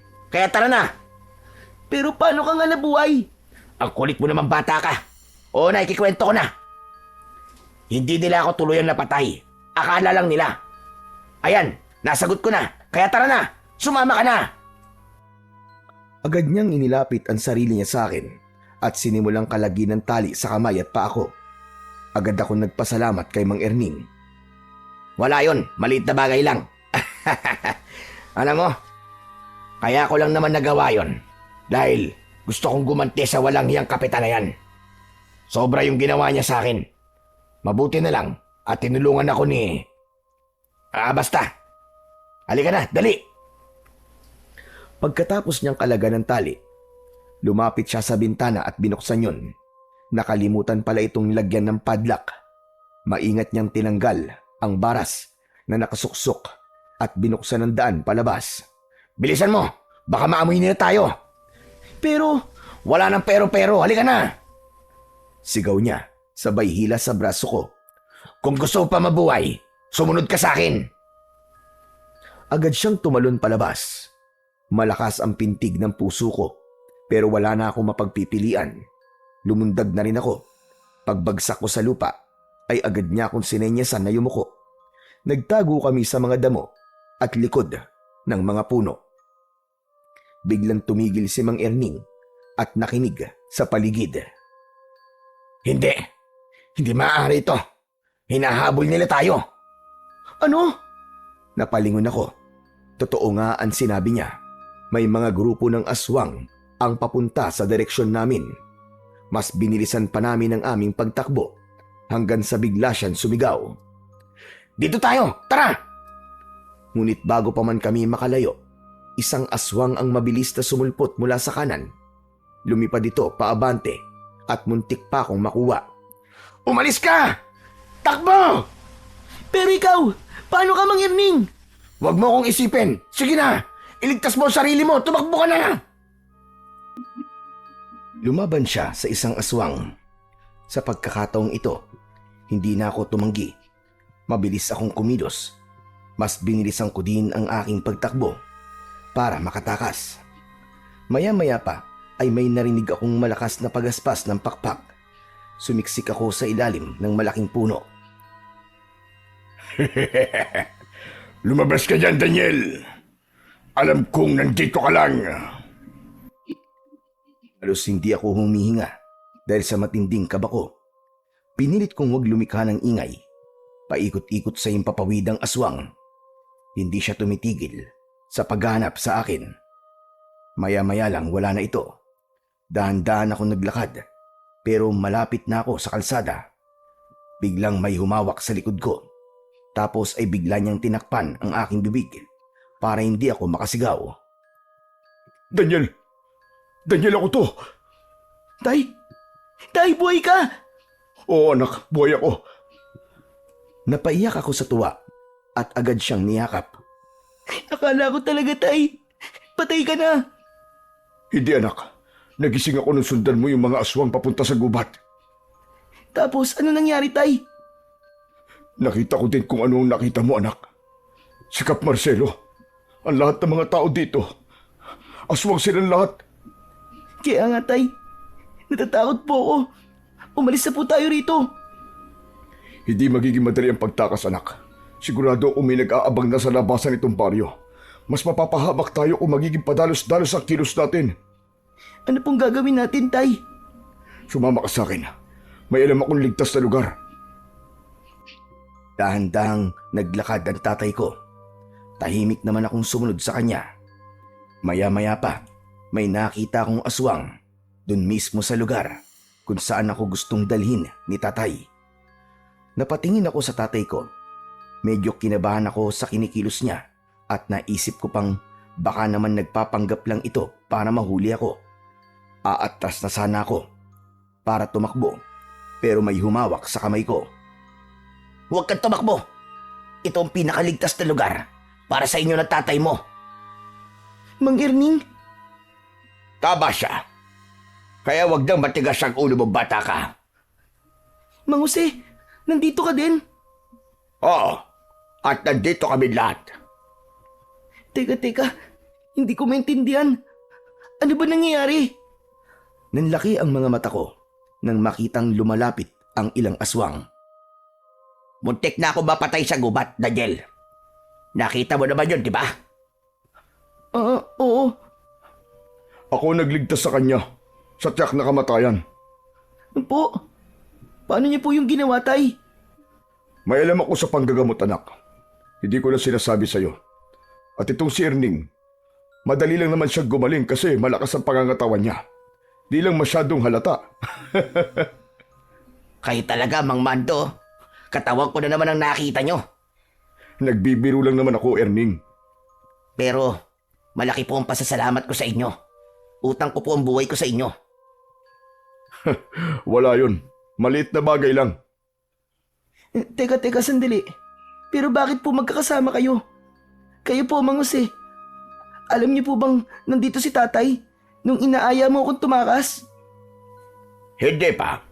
Wala pa akong ideya kung nasa ng tatay mo doon. Saka ko lang siya nakita nung dinala na ako ng mga kakampi kong aswag dito. Kakamping aswang? Tama ka nang narinig, Daniel. Meron tayong mga kakamping aswang. At sila yung sinasabi ko. Sila yung mga aswang na lihim na kumukontra sa gawain ng kanilang pinuno. Talaga? May mga lihim na rebelde ang kapitan? Oo. At ngayon ko lang nalaman na sila yung lihim na kumikilos para iligtas sa mga taong dinadala ko. Huwag mo na akong pagdudahan. Sa ginawa sa akin ng hayop na yon. Kailanman, hindi na ako kakampi sa kanya. Teka, taga rito din ba sila? Walang taga rito, Daniel. Matagal nang abandonado ang lugar na to. Lumipat lang ang grupo namin dito matapos makausap ni Kap Marcelo at tatay mo. Ano? Sa simula pa lang ay pinagplanuhan na namin kayo dahil ang dugo nyo ang tatapos sa ritual na ginagawa namin. Dugo? Eh ano namang mapapala niyo sa dugo namin? Espesyal ang inyong dugo. Espesyal? Tay, ano po ba sinasabi niya? Anak, hindi ko pa nasasabi sa'yo. Pero ang dugo kasi natin ay mula sa angka ng mga antingero. Kapag ininom nila yon, magkakaroon sila ng kakaibang lakas at kapangyarihan. At hindi namin hahayaang mangyari yon. Matagal na namin plano na pabagsakin ang hayop na Marcelo na yon. Matagal na kami naghihintay ng oras. At ngayong gabi na yon. Bigla kong naalala ang kwintas na ibinigay sa akin ni tatay. Hinugot ko yun sa loob ng aking damit. Antingero pala tayo, tay. Pero bakit ganun? Wala namang bisa itong binigay niyong medalyon sa akin. Muntik na po akong mapatay ni Kapitan Marcelo. Sandaling natahimik ang lahat. Pero maya-maya pa ay biglang lumapit si Mang Jose at maingat na tinignan ang kwintas na hawak ko. Hindi yan nawala ng bisa, Daniel. Natutulog lang ang kapangyarihan yan. Matagal na kasi hindi napapakain ng dasal. Pwede ko bang mahiram? Medyo nagduda pa ako nun, pero binigay ko din ang medalyon nang makita kong tumango si tatay. Nang hawakan niya yon, bigla siyang nagulat. Muntik pa niyang mabitiwan ang medalyon. Sabi ko na nga ba, tama ako. May tangan kang isang malakas na agimat. Kaya nung unang nagdikit ang ating mga balat ay nakuryente ako. Hindi ako nagkamali na sundan kayo dito. Ikaw ang makakatulog sa amin para tapusin si Kapitan Marcelo. Bigla kaming natigilan nang marinig naming tumawa si tatay. Bigla din siyang tumahimik nang mapansing lahat kami ay nakatingin sa kanya. Pasensya na. Hindi ko lang maiwasan tumawa. Naalala ko kasi nung papunta tayo dito kanina. Napagkamalang ko itong si Mang Jose na isang aswang. Naikwento kasi ni Lolo noon na kapag may tangan kang ganyan at may nadikit sa iyong masamang loob o masamang elemento, masasaktan siya. Hindi naman ako nasaktan.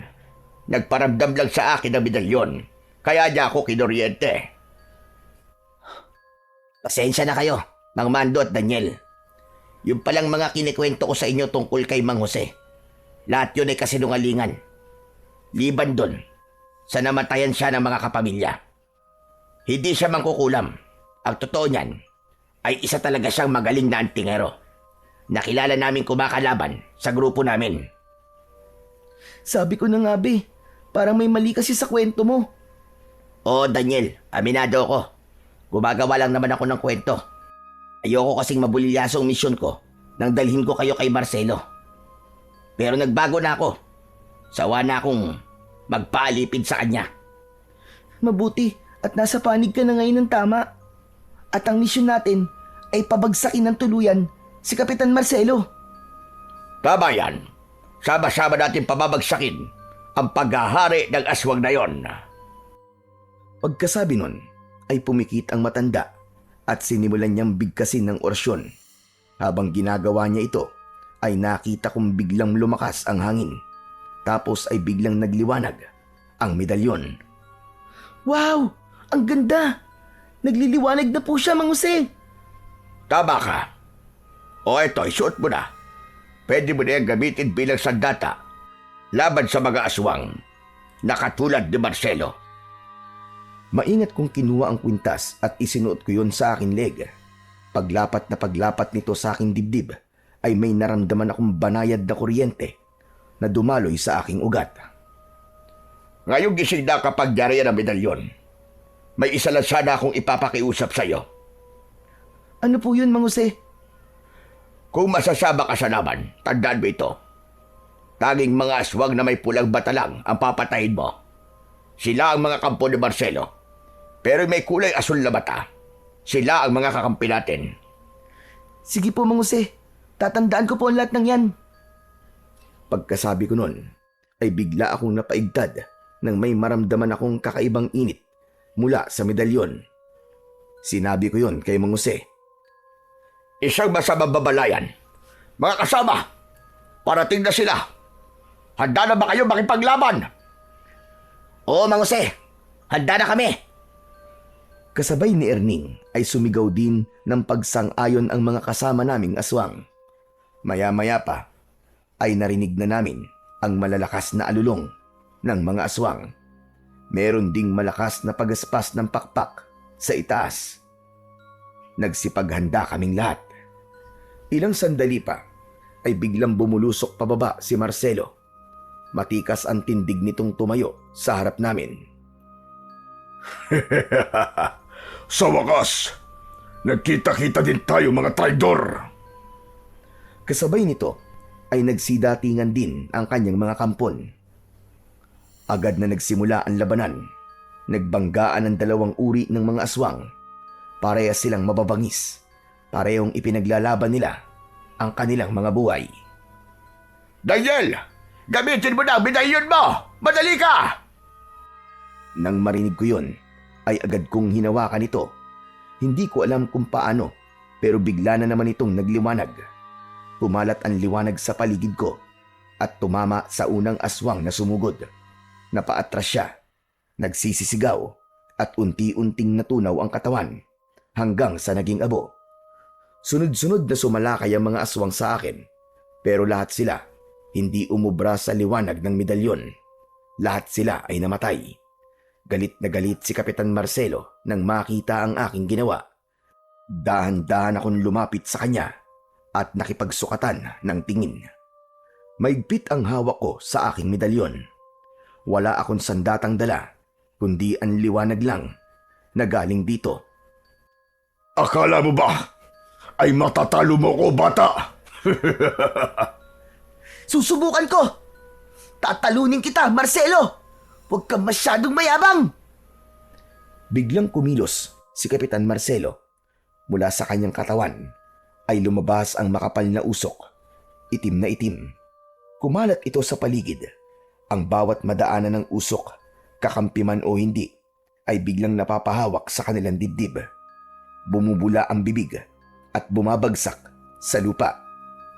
Daniel, mag-iingat ka! Itinaas ko ang medalyon. Mas lumakas ang liwanag nito. Parang gumawa ito ng isang bilog na kalasag na siyang nagtutulak sa usok, palayo sa akin. Walang kwenta ang kapangyarihan mo!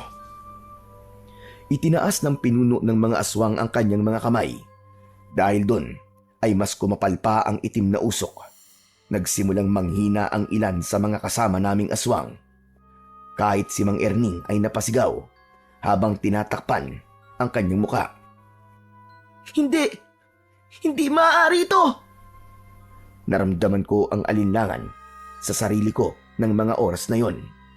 Parang nawalan ako ng pag-asa. Malakas ang kapangyarihan ng aswang na yon, pero biglang may humawak sa kamay ko. Muli niyang itinaas ang medalyon at saka umusal ng dasal. Napatingin ako sa kanya. Tay! Dalawa tayong makikipagtos sa aswang na yan, anak. Tutulungan kita. Ramdam ko ang init ng kamay ni tatay. Sabay naming hinawakan ng medalyon. Maya-maya pa, lumapit si Mang Jose. Humawak din siya sa medalyon. Tatlong antingero! Laban kay Marcelo! Pagdampi ng kamay ni Mang Jose sa medalyon, biglang lumakas ang liwanag nito. Parang may mainit na hangin na dumaan sa pagitan naming tatlo. Halos hindi ako makahinga ng maayos dahil sa lakas ng enerhiya nito. Sa harap namin ay naroon si Kapitan Marcelo. Nakataas din ng kanyang mga kamay. Pinalalakas pa niya lalo ang usok na lumalabas sa kanyang katawan. Mas kumapal ito at ang usok nito ay medyo tumatagos na sa harang. Kailangan matalo natin ang usok, Daniel. Isentro natin ang liwanag kay Marcelo. Ngayon na! Sabay-sabay naming ibinaba ng bagya ang aming mga kamay at itinuro yun kay Marcelo. Humawak ako ng maigpit sa medalyon, samantalang sina Tatay at Mang Jose naman ay tuloy-tuloy na nagdarasal ng orasyon. Dahan-dahan, may lumabas na gintong liwanag mula sa gitna namin. Tumama yon sa kinaroroonan ni Marcelo. Kumalat ang liwanag at ang usok na galing sa kanya ay nagsimulang humina. Narinig namin siyang sumigaw habang tinatakpan ng mukha niya. Lumakas palalo ang liwanag at unti-unti nitong nilamon ang natitira pang itim na usok.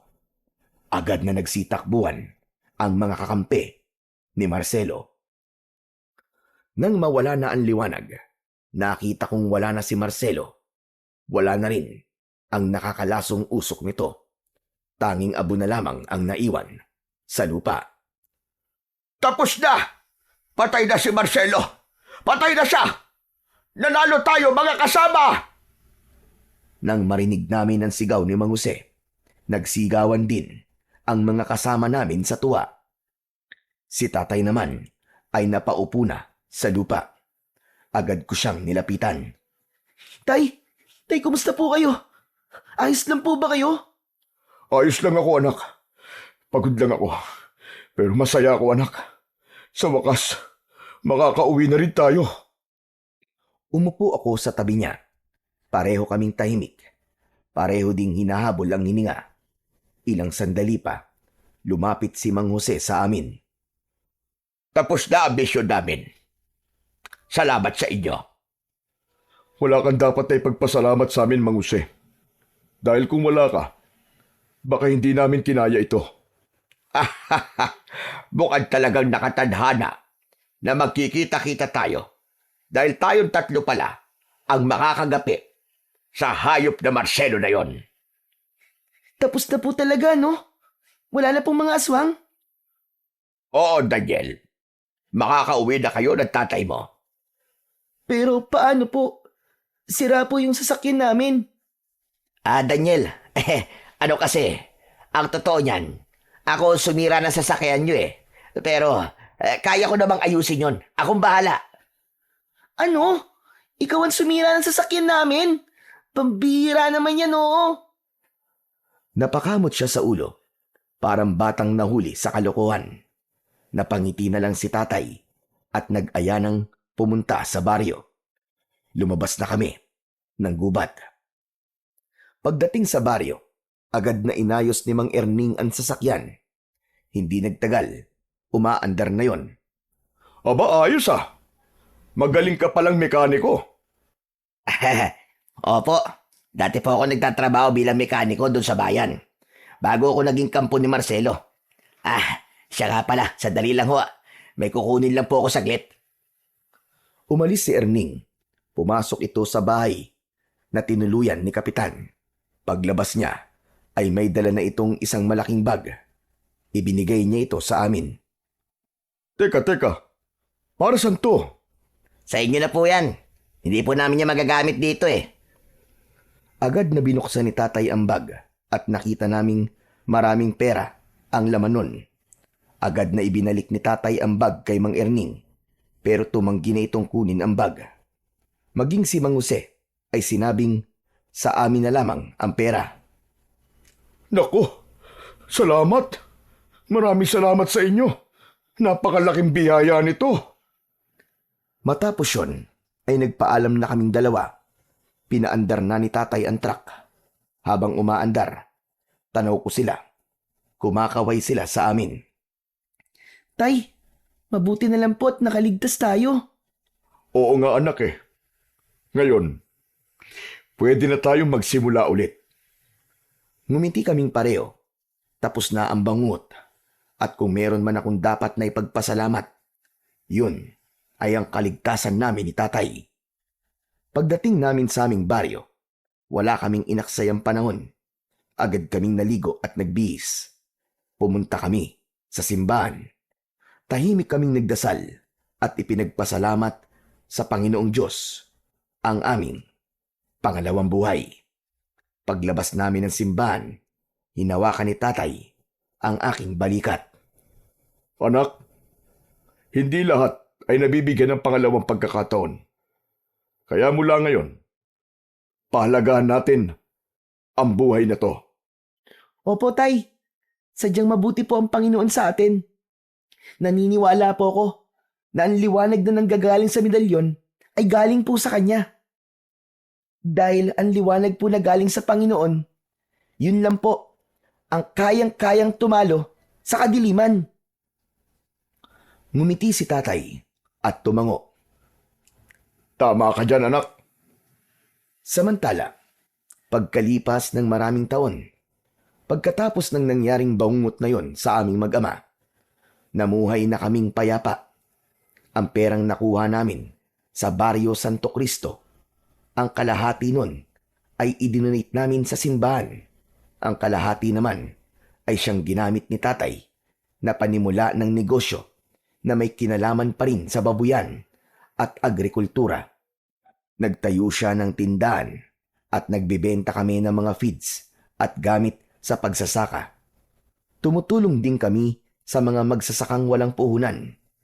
Minsan, naiisip ko, baka ito na talaga ang dahilan kung bakit binigyan kami ng pangalawang pagkakataon at kung bakit nangyari yun. Ito ay upang makatulong kami sa iba. Si tatay ay matanda na pero malakas pa. Kasama pa rin namin siya sa bahay naming mag-asawa. Minsan, kapag nasa tindahan ako, siya ang nag-aalaga sa mga apo niya. Yung medalyon, hindi ko na siya ginagamit ngayon at hindi ko na rin sinusuot, pero nakasabit pa rin yon sa altar. At sa tuwing sasapit ang 6:00 ng gabi, hindi namin siya kinakalimutan ni tatay. Pinapakain pa rin namin siya ng orasyon para manatili itong buhay at magamit kung talagang kailangan. Kung sakaling bumalik at maggasik muli ng lagim ang mga kampon ng kadiliman.